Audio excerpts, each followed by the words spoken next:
Hello friends, welcome back to another video of defence outgoing. जैसे कि आपको पता होगा कि 28 फरवरी को इसराइल और यूएसए ने मिलकर ईरान के अंदर एयर स्ट्राइक्स की हैं। फर्स्ट हम ब्रीफली देखेंगे कि क्या हुआ, देन हम अपने मेन एनालिसिस की तरफ जंप करेंगे। यूएसए और इसराइल ने मिलकर तेहरान में supreme leader Ayatollah Ali Khamenei के कंपाउंड पर हमला किया। प्रेसिडेंट मसूद को भी टारगेट किया गया। इस्फहान पर भी हमला किया गया, जहां मिलिट्री इंस्टॉलेशंस और न्यूक्लियर फैसिलिटीज़ मौजूद हैं। इनको भी निशाना बनाया गया। ईरान ने फिर इसराइल पर मिसाइल और ड्रोन से भी हमला किया। आईआरजीसी ने कहा कि इसराइल के मिलिट्री और सिक्योरिटी सेंटर्स निशाना थे। 30+ बैलिस्टिक मिसाइल्स इसराइल की तरफ दागी गई। तलवीव, हाइफा और जेरूसलम में धमाके सुने गए। ईरान ने जवाबी कार्रवाई में मल्टीपल यूएसए मिलिट्री बेसिस को भी निशाना बनाया, जिसमें कतर की अल उदैद एयरबेस, यूएई की अल दफरा एयरबेस, कुवैत की अल सलीम एयरबेस और सऊदी अरब की प्रिंस सुल्तान एयरबेस को भी निशाना बनाया। इसराइल ने ऑपरेशन कंडक्ट करने के लिए 200 से भी ज़्यादा फाइटर जेट का इस्तेमाल किया। 500 से भी ज़्यादा मिसाइल्स दागी गई, जिसमें क्रूज मिसाइल्स और बैलिस्टिक मिसाइल शामिल हैं। यूएसए ने अपनी नेवी इस्तेमाल की, जिसमें टोमाहाक क्रूज मिसाइल से ईरान के टॉप लीडर्स के कंपाउंड को निशाना बनाया। ईरान के टॉप मोस्ट लीडर्स और supreme leader Ayatollah Ali Khamenei को शहीद किया गया। ईरान ने जवाबी कार्रवाई के अंदर मोस्ट एडवांस बैलिस्टिक मिसाइल्स इस्तेमाल की। खैबर शिकन, जो कि एक solid fuel medium range ballistic missile है, जिसकी रेंज 1400 किलोमीटर्स है और ये एक मनूवरेबल री एंट्री व्हीकल के साथ आता है, इसको इस्तेमाल किया।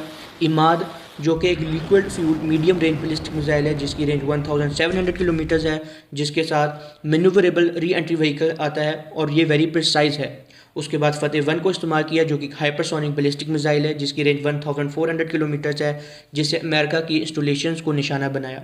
ईरान ने अमेरिका के कई high tech long range radars को भी निशाना बनाया। अमेरिका के कई कंपाउंड्स को भी टारगेट किया गया। अब हम अपने एनालिसिस की तरफ आते हैं। पॉइंट ये है कि क्या यूएसए और इसराइल इन एयर स्ट्राइक से रजीम चेंज करवा सकते हैं, या यूएसए, इसराइल और गल्फ स्टेट इस वॉर को लॉन्ग टर्म सस्टेन कर सकते हैं। मेरे एनालिसिस के मुताबिक इसराइल और यूएसए इन स्ट्राइक को लॉन्ग टर्म सस्टेन नहीं कर सकते। इन कंट्रीज़ को भी लॉसेस इन्फ्लिक्ट हो रहे हैं।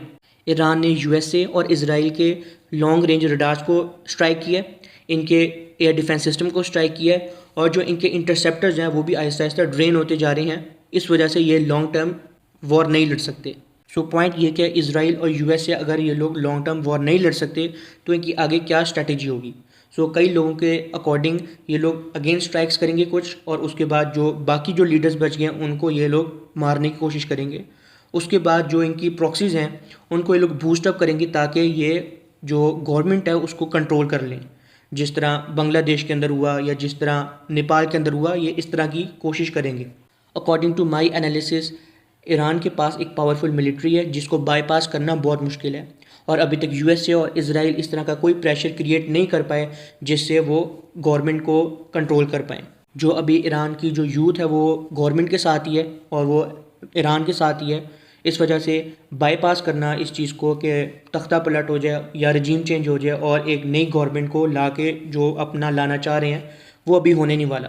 जहाँ तक मैं जज कर पाया हूँ, यूएसए और इसराइल की क्या स्ट्रेटजी होगी। इन्होंने दोबारा से स्ट्राइक्स की हैं। यूएसए और इसराइल ने संडे वाले दिन तेहरान के अंदर ईरानियन मिसाइल लॉन्चर्स को डिस्ट्रॉय किया, एयर डिफेंस सिस्टम को डिस्ट्रॉय किया है, इनके कमांड सेंटर्स को डिस्ट्रॉय किया है। ये अब हर कुछ टाइम बाद ये ईरान के ऊपर स्ट्राइक्स किया करेंगे। ईरान की मिलिट्री इंस्टॉलेशंस को स्लोली श्रिंक करेंगे।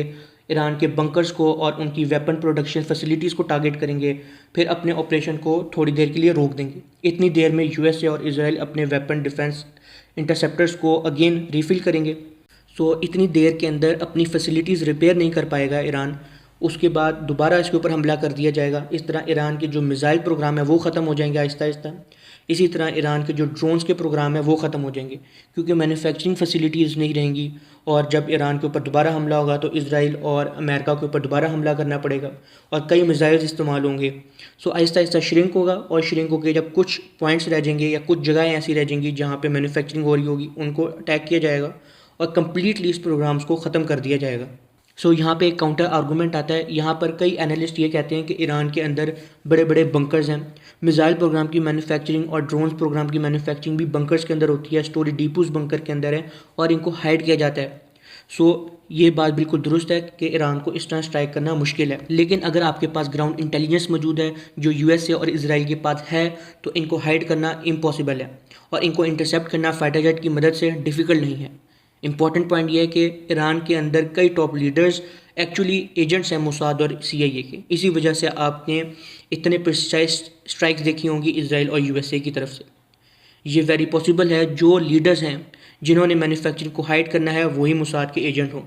इसी तरह इनको डिस्ट्रॉय करना डिफ़िकल्ट नहीं है। जैसे अभी भी आपको पता होगा कि ईरान के जो टॉप लीडर के कोऑर्डिनेट्स लीक किए हैं वो एक इनके टॉप जनरल ने लीक किए हैं, और इसी तरह ये सिलसिला चलेगा। सो ईरान को बहुत ज़्यादा चाइना और रशिया की ज़रूरत पड़ेगी मैन्युफैक्चरिंग के अंदर और नए वेपन्स की डेवलपमेंट के अंदर।